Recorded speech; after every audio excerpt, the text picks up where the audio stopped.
घटना आहे 26 फेब्रुवारी 2025 ची। नवापारा गावातील उष्णतेने हैराण झालेला 60 वर्षीय रामसिंग घराच्या अंगणामध्ये खाट टाकून झोपला होता। पहाटे शेजाऱ्यांनी त्याचा मृतदेह खाटेवरती पाहिला। डोकं फोडलेलं, रक्त सुकून गेलेलं दृश्य इतकं भयानक होतं की गाव पूर्णपणे थरथरून गेला होता। परिसरामध्ये घडलेला हा थरारक खून रात्रीच्या अंधारात घडलेला होता आणि याच घटनास्थळी एका भिंतीवरती अज्ञाताने लिहिलेला संदेश आता लोकांना भयभीत करून गेला। दारू पिऊ नका, प्रक्रिया गावामध्ये आणखी 5 हत्या होणार, पोलिसांनी हस्तक्षेप करू नये, पुढचा बळी मोनू, खोटं बोलणं पाप आहे, कलयुगातील कल्की। आता या संदेशाने प्रकरणाला रहस्यमय असं वळण दिलं गेलं। पोलिसांना कळवण्यात आलं। पोलीस घटनास्थळी दाखल झाले। त्यानंतर मृतदेहाची तपासणी केली। रामसिंगच्या डोक्यावरती धारदार हत्याराने जबरदस्त घाव घालण्यात आला होता, पण घटनास्थळी कोणतंही हत्यार किंवा ठोस असा पुरावा नव्हता। मात्र एक गोष्ट मात्र स्पष्ट होती, भिंतीवरती लिहिल्याप्रमाणे मोनू हा पुढचा बळी होता आणि मोनू म्हणजेच रामसिंगचा मुलगा। त्यानंतर सुरुवात झाली चौकशीची। पोलिसांनी रामसिंगच्या कुटुंबाकडे आता विचारपूस सुरू केली।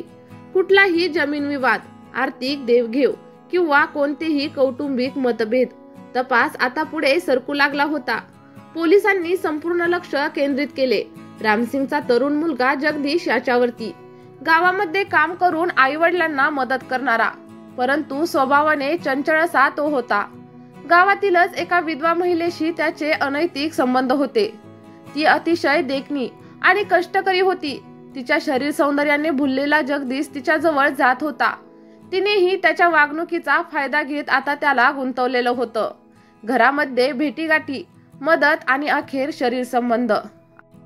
या संबंधांमागे एक गूढ सत्य दडलेलं होतं। ती एकाच वेळी दुसऱ्या तरुणाशी म्हणजेच विकास यादवशीही प्रेम संबंध ठेवत होती। दोघांनाही तिचा एक दुसऱ्यांसोबत संबंध आहे याची थोडीही कल्पना नव्हती, पण फार काळ हे लपून राहिलं नाही। एकदा विकास तिला भेटायला आला तेव्हा तिच्या घरी जगदीश आधीपासूनच होता। त्या दोघांना पाहून विकासच्या मनामध्ये संशय निर्माण झाला। रागाच्या भरातच त्याने तिच्यावरती दबाव देखील आणला, पण तिने कुशलतेने सगळी परिस्थिती हाताळली आणि पुन्हा एकदा त्याचं मन जिंकून घेतलं। विकासच्या मनामध्ये मात्र राग उफाळून आला होता।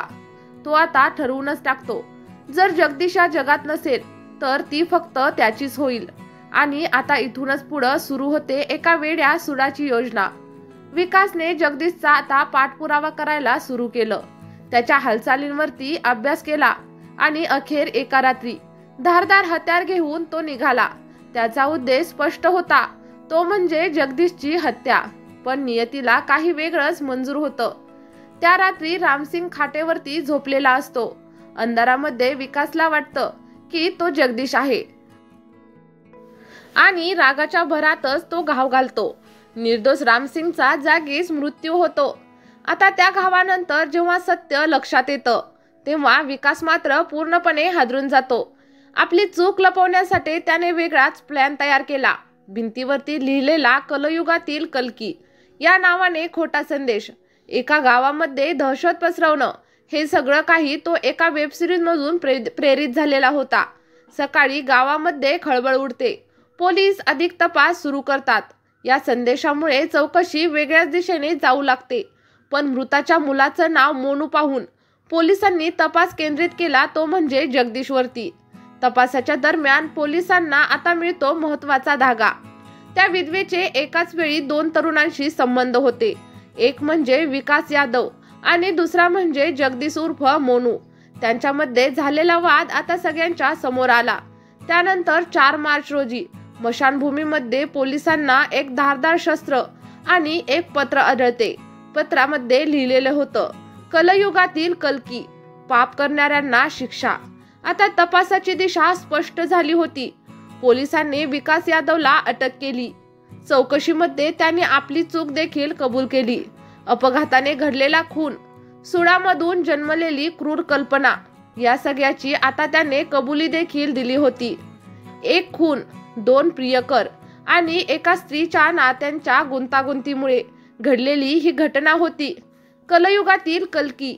या नकली सावधकर्त्यांची बनावट कहाणी होती, पण सत्य हे लपवता येत नाही आणि गुन्हा हा कधी ना कधी उघड होतोच.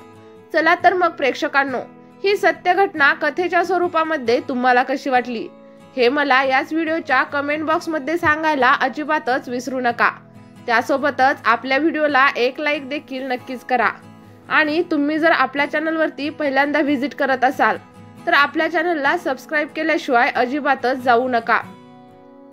त्यासोबतच सबस्क्रिप्शनच्या शेजारील बेल आयकॉनचे बटन देखील नक्कीच प्रेस करा, जेणेकरून अशाच नवनवीन व्हिडिओचे नोटिफिकेशन तुम्हाला तुमच्या मोबाईलवरती दररोज मिळत राहतील. धन्यवाद.